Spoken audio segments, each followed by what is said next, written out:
Great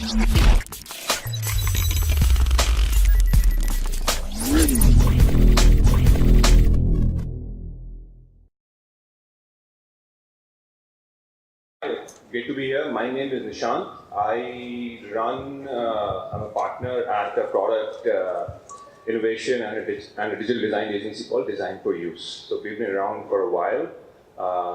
We have offices in the US, in Australia, and of course in Gurgaon. So I've been actually working with T-Labs for about a year now, and I go and talk to startups on an ad hoc basis, trying to kind of give them some idea on what they're doing, what they should do, more around a design perspective. So I want to just get a sense. So I have sort of prepared my presentation, and design is all about user focus. So I just want to get a sense of who am I talking to. So my earlier assumption was based on what Rahul told me, that most of you, if not all, have products out in the market. So is that true? How many of you, maybe early stage or mid stage, but do you have products out already in the market? How many? Can I just, who is planning to launch soon? Okay, great. So that reinforces, I'm glad I made the right presentation. Okay, so there are a lot of other very interesting speakers here. Can everybody hear me loud and clear?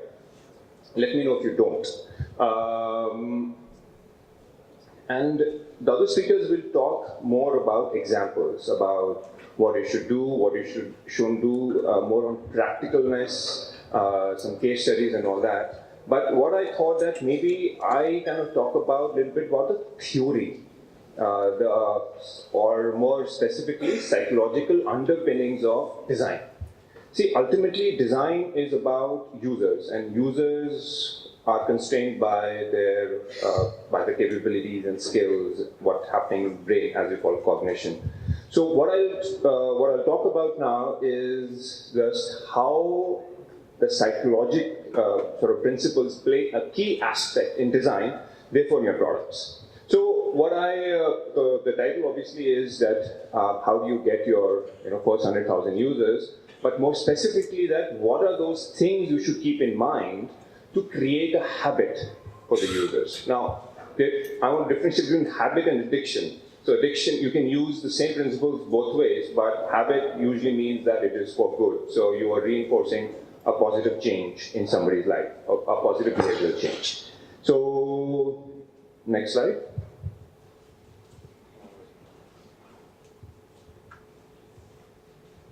Okay, so a lot of VCs talk about this is not new.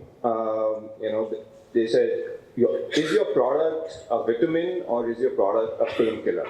And VCs usually don't fund vitamins. So the focus needs to be, can you go to the next slide?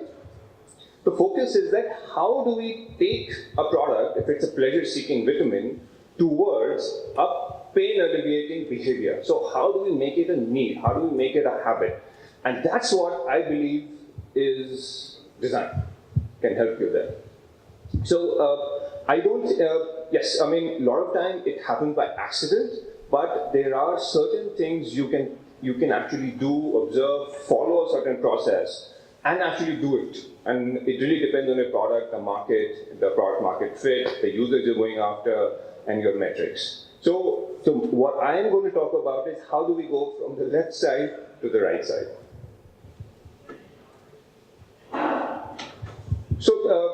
So this is a famous picture actually of the image that user experience is what a user will do no matter what your design is.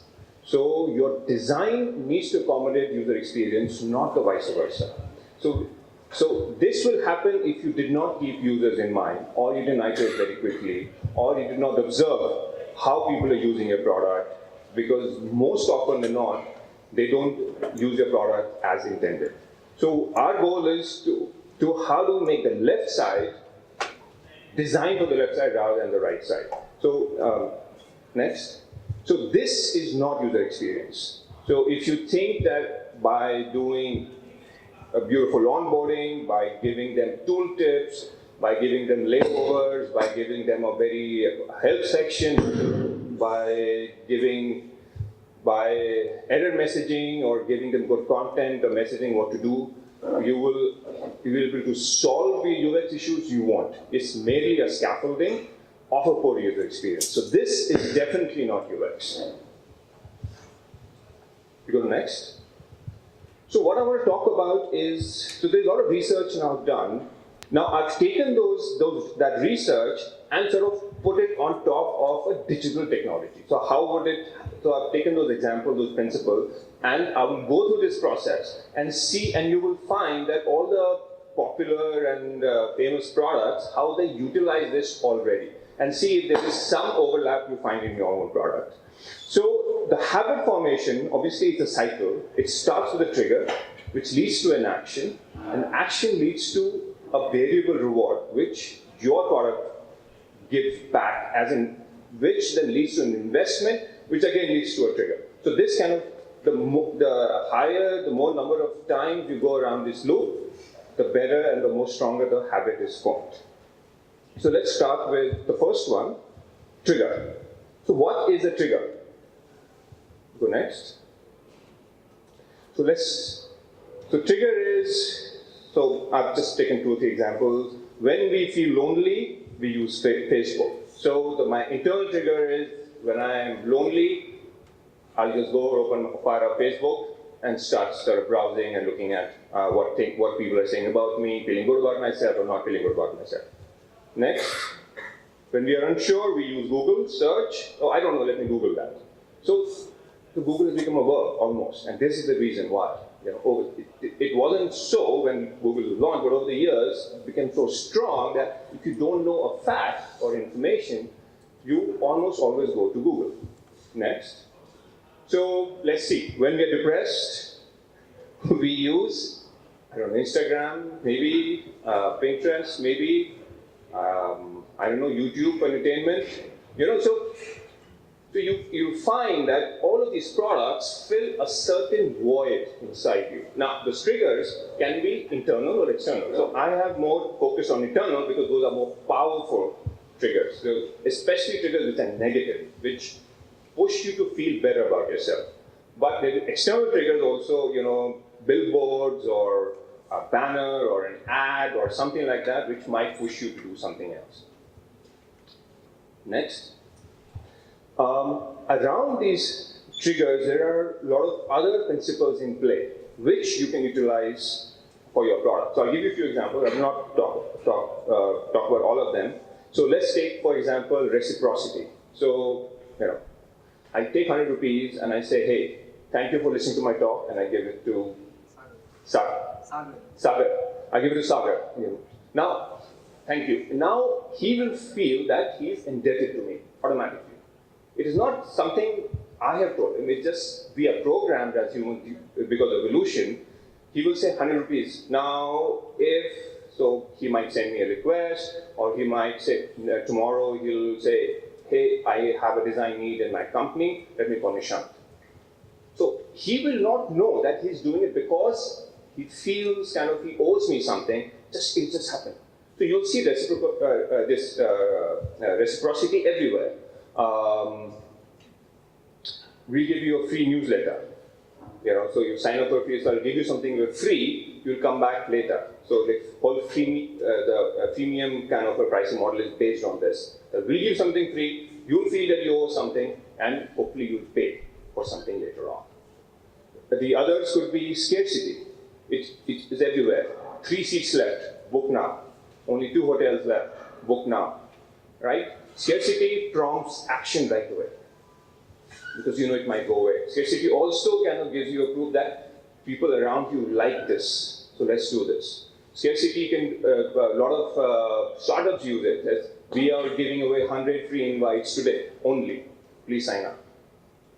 So this is all great example of scarcity. There are multiple examples, and again, these are all principles, it's freely available everywhere.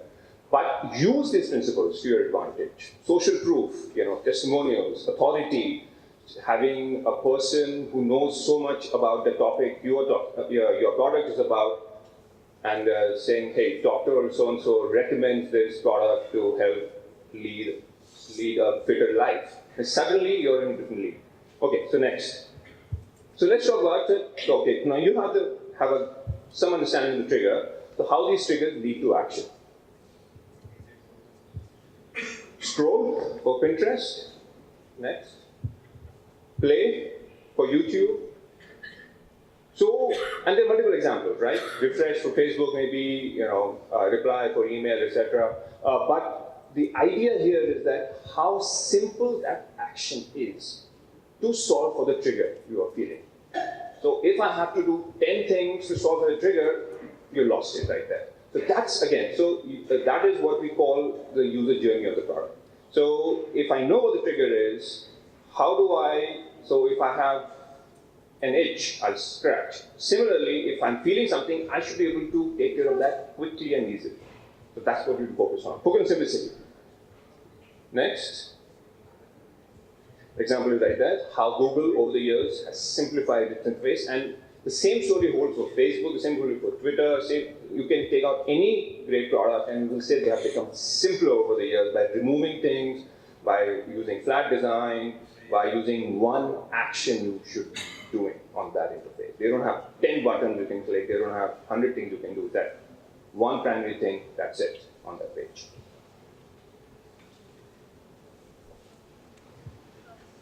Okay, I'll pause. Any questions? Okay, next.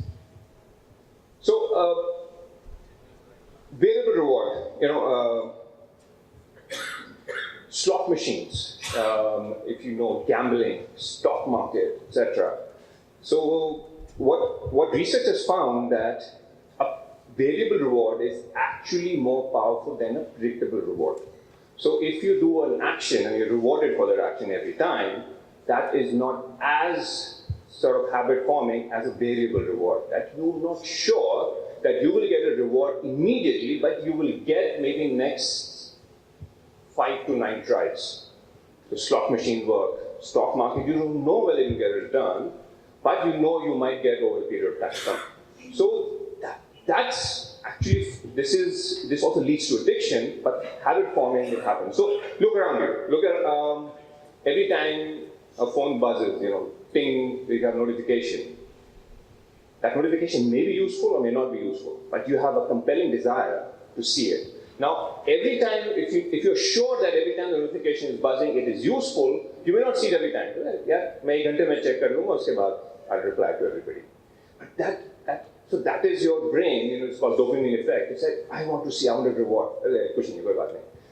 That's what email, Facebook, 5 people like my post, let me see who they are. This is what's happening.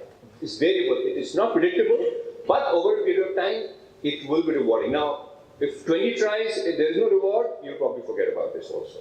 But so there is a thumb rule between 5 and 9, usually. There are examples everywhere about this again. So let's go next. So there are some recognition, cooperation is form of rewards. The reward may not necessarily, there are different types of rewards. So recognition, hey, we like your post. Hey, great work there. This is based on a cooperation kind of mentality. Next, material rewards. Could be money, which is against slot machine, stock market, or what have you. Next, information. I find the best articles to read actually on Facebook these days.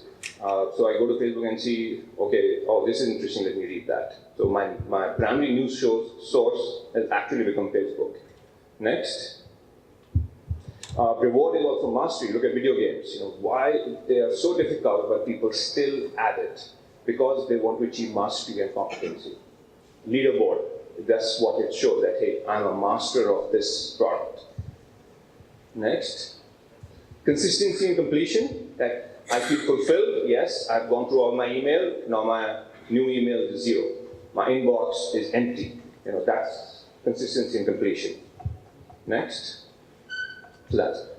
So these are all forms of rewards. Now, rewards will vary based on what your product is. But make sure one of these type of rewards is built into your product. So next, investment. Okay, next. Next slide. So you invest in these products. See, once this trigger action reward is happening, now you want this cycle to continue. You want something that the user is pushed towards the next trigger. So you want user to invest now in your product. So how can a user invest in a product? Through content. So I can, based on the music I like, the movies I watch, Apple Music, Spotify, etc., starts giving me more relevant Netflix, start giving me more relevant recommendations, Ghana. More I use it, the more data I give it, more content I share with it. I get that. And more accurate the recommendations become, I will not switch to your competition because you know my behavior for the last 6 months, 12 months. I can have to invest the same amount of effort on the other product, so you have locked me in. Next. Reputation, LinkedIn, a lot of time you take, I have so many connections, I have so many messages, my profile is shared, everybody knows me, and so that's another part of investment you do in a product. Next, followers, that's self-explanatory. Next, data. Now, there is a difference between content and data. Content is what you're kind of giving action, etc. You're giving likes, you're giving comments. Data is more along mint, right? If I tell my expenditure, etc., it tells me how to spend my money so that my savings is maximized. So it's based on the data and giving me information at the end, as versus if I'm feeding in active content through it, it's actually customizing the content for me to consume in a more efficient manner. Okay? Next. So the investment actually points to another psychological sort of human behavior, that we value things we put effort in. And that's what has made IKEA actually so successful. So successful that this effect is called IKEA effect. That if you actually spend time doing something with your hands or taking effort in completing certain things, doing certain things, even if it is not great, you will still value it more. And they have done research around it, in which the things you have done yourself, you will actually value it more than so you want people to invest in your product, some way or the other. How can you do that? And without investment, the cycle is not complete. So once investment happens, let's go back. Sorry, let's go back. So once this has happened, then again, so I've invested in something, let me put in more. So next month, the trigger will multiply, trigger will keep happening, the cycle always keep going. And so that's your focus, that how do you keep this cycle from breaking? How are we doing in time? 8 more minutes for presentation. So now, so this is the sort of a theoretical, I gave you like a cognitive psychology 101 in 20 minutes. My intention is not that you'll start applying it right away, but what my intention is that there is theory behind product design. There is theory behind design. There is theory behind user-centered design. So use it to your advantage. To read more. I mean, a lot of this has been taken from a book called Hooked. Correct. So you can do that. There is a lot of research by Dan Ariely on nudge and irrational behavior. There is you can use that. So take these things, read about them, and see what works for your product. So map this journey, and the way you can do it is actually follow a user-centered design process. So let's go to the next slide. So a user-centered design, I apologize if you can't read it. So I try to simplify it. There are just two sort of variables to a user-centered design process. The first is it's a process that there are various steps you have to do. The second is that you have to do the same steps multiple times, which is called iteration. The way you do it is discover, define, design, validate, and develop. So my sense is a lot of you have already sort of made a discovery, and done the definition. So where you're probably stuck is design and validation phase. So you have something out, you're not sure whether it's working or not, or what is working and what is not working specifically, and then bring that so that validation becomes important before you actually go ahead and develop it. So at every stage, you're solving one variable.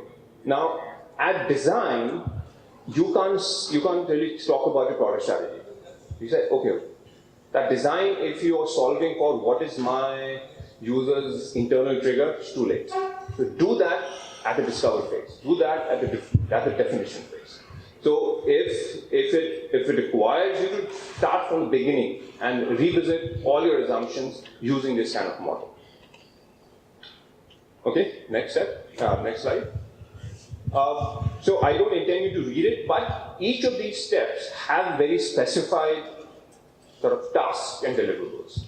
And this is a standard user design. I mean, you can find it anywhere. There are books about it. On the web, there's plenty of things. But the idea is that do those tasks. Take out the deliverables. Now, for example, a persona. How many of you have, I'm guessing you have maybe between 100 and 1,000 users now on most of the products. Now, how you scale that to a lakh? So for that, you want to focus on which is the primary persona you want to focus on for the first lakh. Eventually, you can expand your persona. But for that primary persona, how do you do that? Who is that person? What kind of research, user research you need to do to get owning that persona, understand the behavior, understand the motivations, therefore understand the triggers and do the whole journey. So do that. On personas, then result in user journey, which is the journey I talked about. User journey then goes towards design. They say, okay, this is a design which fits that user journey we have just discovered.